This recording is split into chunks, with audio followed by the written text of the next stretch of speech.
Il est 6h45. Kaspersky Lab, expert en solutions de sécurité informatique, vous présente le kiosque d'Europe 1. Avec tous les experts autour de Pierre Devineau. Et on ouvre le kiosque d'Europe 1 avec Marguerite Lefebvre pour la presse régionale, Anne-Laure Jumet pour l'économie et Guillaume Janton pour la télé. Bonjour à tous. Bonjour Pierre.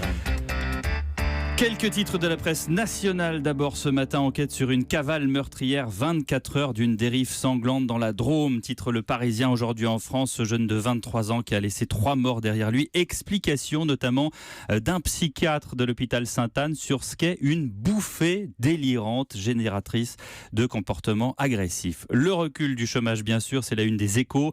31 800 demandeurs d'emploi en moins. Le CICE et la prime à l'embauche des PME enrichissent fortement la croissance en emploi, le détail tout à l'heure avec Nicolas Barré à 7h40. Le chômage encore dans le Figaro, mais aussi François Fillon qui prépare son offensive pour la présidentielle. Israël 2017, année historique, titre l'opinion avec un dessin se rapportant à la résolution de l'ONU qui fera parler. On y voit Donald Trump dire à Benjamin Netanyahou devant les colonies israéliennes: patience Bibi, je vais t'arranger ça, l'immobilier, ça me connaît. Enfin, les réseaux sociaux dans la Croix, l'enfermement, enquête sur la manière dont il fausse le débat démocratique, problème des rumeurs qui deviennent des fausses informations sur lesquelles, bien sûr, on surfe et sur lesquelles on perd un temps fou. Marguerite Lefebvre, 3-1 dans la pression en région. Des personnes âgées privées de réveillon. 68 résidents d'une maison de retraite sont confinés jusqu'à dimanche. C'est à la une du Républicain Lorrain.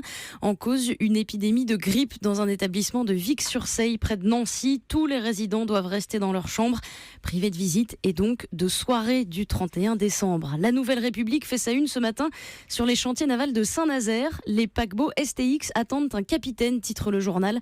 C'est aujourd'hui le dernier jour pour présenter une offre de reprise. Pour l'instant, 3 repreneurs sérieux se sont manifestés. Et puis, un vent de fronde dans Presse Océan, fronde contre les éoliennes. Elles se multiplient dans le département de la Loire-Atlantique. 22 parcs sont déjà implantés.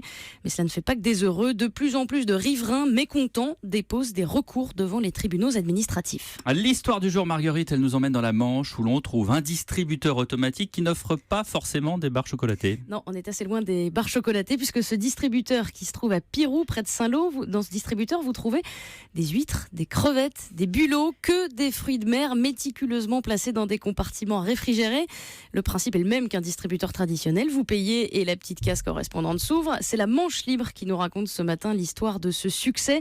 Le distributeur a été un vrai succès. Le distributeur a été lancé il y a quelques semaines. Il a été complètement dévalisé avant Noël, malgré les réapprovisionnements de Guylaine Lefebvre qui a mis au point le projet. Les consommateurs sont extrêmement satisfaits, explique-t-elle. Nous ne vendons que des produits locaux. Ici, il n'y a pas d'intermédiaire, c'est de la vente directe. Et les clients peuvent faire leurs courses 24 heures sur 24, ce qui semble les ravir en cette période de fête. Extraordinaire. Un distributeur de fruits de mer. Merci Marguerite. L'économie Anne-Laure Jumet. Alors vous, c'est pas les fruits de mer, c'est le brie, le fromage dans lequel la banque Rothschild va investir. Eh oui, c'est surprenant, mais je vous assure que c'est vrai. C'est-à-dire ce matin dans les Échos, le groupe Edmond Rothschild, ce prestigieux nom de la finance, détient en effet une fromagerie à moins d'1 heure de Paris, un vaste domaine de 1600 hectares acquis à la fin du XVIIIe siècle par les aïeux de la famille. Et on y fabrique depuis les années 90 du brie de Meaux, effectivement. La compagnie fermière, c'est le nom de cette fromagerie, commercialise au total 9 gammes de fromage dans la grande distribution et les épiceries de luxe. Alors, revenons un peu en arrière pour comprendre pourquoi le groupe s'est diversifié dans cette activité. Ouais, besoin de fromage tout d'un coup. Bon. Cela dit, il y a le vin avec bon. Il y a déjà le vin, mais il y a une petite histoire quand même derrière Consommer tout ça. Avec modération, sinon je vais me faire engueuler. Oui. Alors la petite histoire, c'est que le baron Edmond Rothschild ne retrouve plus à un moment la saveur du brie de Meaux de son enfance, et donc il décide de lancer cette activité, un brie 100% fermier. L'aventure commence là. Alors il a eu un petit coup de malchance, puisque la crise de la vache folle est passée par là à la fin des années 90. Tout le troupeau de vaches a dû être abattu, et c'est Benjamin de Rothschild, le fils, qui reprend le flambeau et qui mettra quand même des années à reconstituer l'activité. Sinon, on aurait eu du brie fou. Cette fromagerie écrit en ce moment un nouveau chapitre de son histoire. Et oui, parce que le groupe Edmond Rothschild veut aussi être un acteur de l'art de vivre. Vous l'avez dit, la compagnie détient aussi des activités dans le vin et puis aussi dans l'hôtellerie.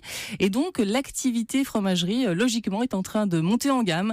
De nouvelles variétés de brie sont créées aux truffes ou un brie poivre agrumes, des produits qui sont vendus plus cher, bien sûr, et évidemment ça compte, car il n'est pas question pour le groupe de perdre de l'argent. Avec un chiffre d'affaires de près de 3 millions d'euros, la fromagerie est d'ailleurs devenu rentable. Un bruit peut-être fruit de mer, non? Un bruit à la moule. Oula, Ou dans un distributeur. Voilà, c'est ça l'avenir. La télé, Guillaume Janton à la télé ce soir. J'irai dormir à Burning Man. C'est un reportage d'Antoine de Maximi et c'est à 20h50 sur France 5. Oui, alors qu'Antoine de Maximi a réussi l'exploit de passer des vacances à l'œil aux quatre coins du monde en s'invitant chez les gens pendant des années, pour cette émission spéciale, l'animateur a enfin investi dans un logement, une caravane, pour s'installer une semaine dans le désert du Nevada au festival Burning Man. Alors pour circuler sur place, notre reporter tout-terrain doit d'abord trouver un vélo et pour ce faire, il décide comme d'habitude de demander de l'aide aux locaux. Mais manque de bol, ce jour-là, il va tomber sur l'homme le plus méfiant de tous les États-Unis. Bonjour, je cherche un vélo. Tu nous filmes? Oui. Qu'est-ce que tu nous veux? Tu cherches pas un vélo. Bah si. Pourquoi tu nous filmes? Si, je veux le mettre dans mon camping-car qui est juste là. Pourquoi tu nous filmes? Je m'en fous, mais pourquoi? Je suis français. Il est d'ici. Quoi? T'es né à Salt Lake City, t'es d'ici. T'as l'accent français, mais je sais que t'es d'ici. Non, je suis pas d'ici. Ah, voilà mon permis de conduire. De France. Il a pu truquer son permis. C'est un ancien de la CIA. C'est ça. Bon, en même temps, à sa décharge, voir débarquer chez soi un homme avec une chemise rouge pétante, les cheveux en pétard et 5 caméras sur le front, ça rassure pas des masses non plus. Bref, une nouvelle fois arrivé à destination, Antoine de Maximi va donc découvrir ce fameux festival du Burning Man, un événement absolument lunaire où des dizaines de milliers d'Américains se rassemblent chaque année pour créer, s'amuser et faire la fête. Le tout dans une ambiance assez particulière. La preuve, dès l'entrée, les petits nouveaux ont droit à un bizutage très spécial. C'est ta première fois? Yes. Oui. Génial! Bienvenue à la maison. Merci. La tradition veut que tu sortes pour te rouler dans la poussière. Parce que c'est marrant. Parce que c'est marrant. Parce que Eh c'est oui, marrant. c'est Parce que c'est marrant. Bisutage des plus sympathiques. Alors à Burning Man, on trouve absolument tout et n'importe quoi. Des soucoupes volantes, des nudistes qui font la circulation, ou encore des personnes qui ne se déplacent qu'en bateau sur le sable. Bref, vous l'aurez compris, l'eau n'est pas la boisson officielle de ce festival. Des personnages hauts en couleur, mais aussi très touchants parfois, comme ce collectionneur de poupées décapitées. Au quotidien, il y a trop de conformisme. Tout le monde est perdu. Et les gens, en venant ici, laissent ressortir leur enfance avec son lot de blessures. J'étais soldat, j'ai fait la guerre, et je suis revenu blessé et invalide. Et j'ai rencontré ma femme, et maintenant, Il m'aime à longueur de journée. je suis un vivant professionnel. Je vis, j'aime et je ris. Voilà, de la vie, de l'amour et du rire, c'est donc au programme de ce très beau voyage du Globetrotter Antoine de Maximi à 20h50 sur France 5. Eh ben, ça donne envie. Merci Guillaume. Merci à tous. Rideau sur le kiosque. C'était le kiosque d'Europe 1 avec Kaspersky Lab, expert en solutions de sécurité informatique. 400 millions d'utilisateurs sont aujourd'hui protégés grâce à Kaspersky Lab. Plus d'infos sur kaspersky.fr.